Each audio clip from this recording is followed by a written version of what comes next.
ओम शांति। आज बहुत सारी बातों का बोझ हमें अंदर ही अंदर तोड़ देता है। हम अंदर ही अंदर बहुत दुखी हो जाते हैं कि ये बातें मैं किसको सुनाऊं, मैं अपने मन के बोझ किसके आगे बोलूं, किसके सामने हल्का करूं। घर में कोई ऐसा है ही नहीं जिसके आगे मैं अपने मन के सारे बोझ खोल सकूं। अगर मैं दोस्तों में बताऊं तो वो मेरा मजाक बनाएंगे। तो कई बार क्या होता है, इंसान अंदर ही अंदर वो बोझ क्रिएट करता रहता है और जब वो बोझ इतना हैवी हो जाता तो वो डिप्रेशन का रूप ले लेता है। तो मुझे अगर बोझ मुक्त होना है, अपने मन को हल्का रखना है, तो आप हमेशा याद रखें, जैसे आप सुबह उठते हैं तो आप एक विधि अपना लें, मेडिटेशन। भगवान से मन की बात करना रोज, जो भी आपके मन में चल रहा है। मैं ये नहीं कहूंगी बिजनेस के अकॉर्डिंग है, परिवार के अकॉर्डिंग है, किसी के भी अकॉर्डिंग है।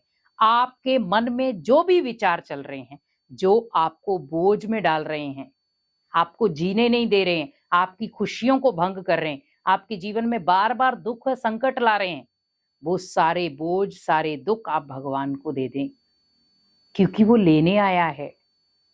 तो जब भगवान हमारे उस बोझ को लेने आया है, हरने आया है, तो हम क्यों नहीं दे पा रहे।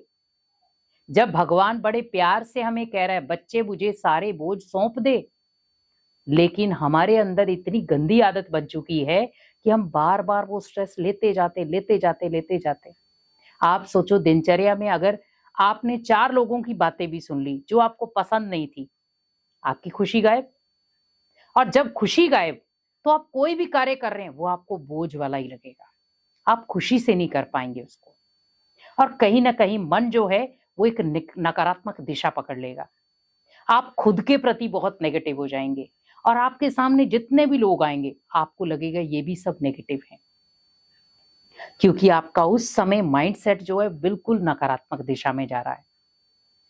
तो बदलें उस चीज को, क्योंकि जब मन के ऊपर बहुत सारी बातों का बोझ होता है जो आप किसी को बता नहीं सकते, और कई बार व्यक्ति जब किसी को बताता नहीं है तो वो आंसुओं के द्वारा निकालता है, तो उसे रोना आ जाता है।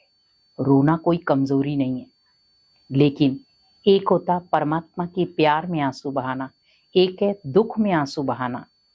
लेकिन अगर आपको आंसू बहाने ही है, तो भगवान के साथ जब आप अपने मन का दुख हल्का कर रहे हो, भगवान को जब अपने मन की बातें सौंप रहे हो, अपने मन के सारे बोझ सौंप रहे हो, उस समय रो कि भगवान, मैंने इतनी देर कैसे कर दी आपको पाने में।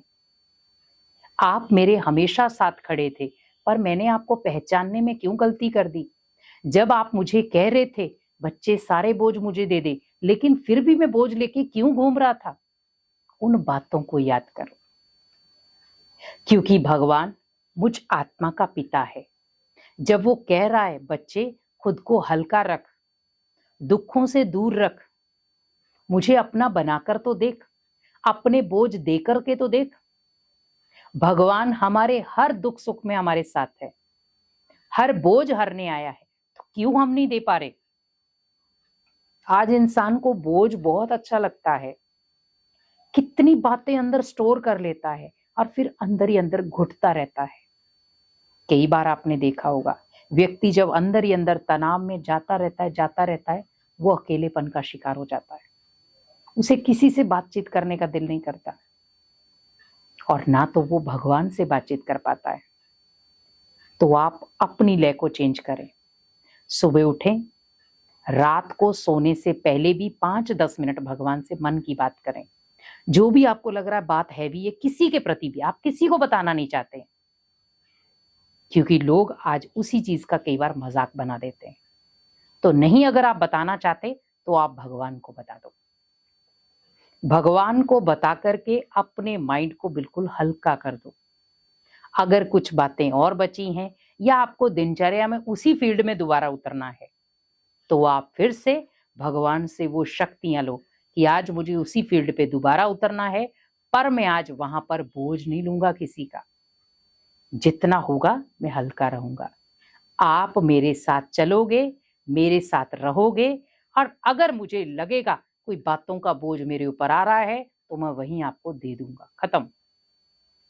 इसीलिए कोशिश करें, मन के ऊपर जो भी बोझ हैं, जो आपको जीने नहीं दे रहे, आपकी खुशी को खत्म कर रहे हैं, वो सारे बोझ आप भगवान को अर्पित कर दें और अपने जीवन में ढेर सारी खुशियां लाएं।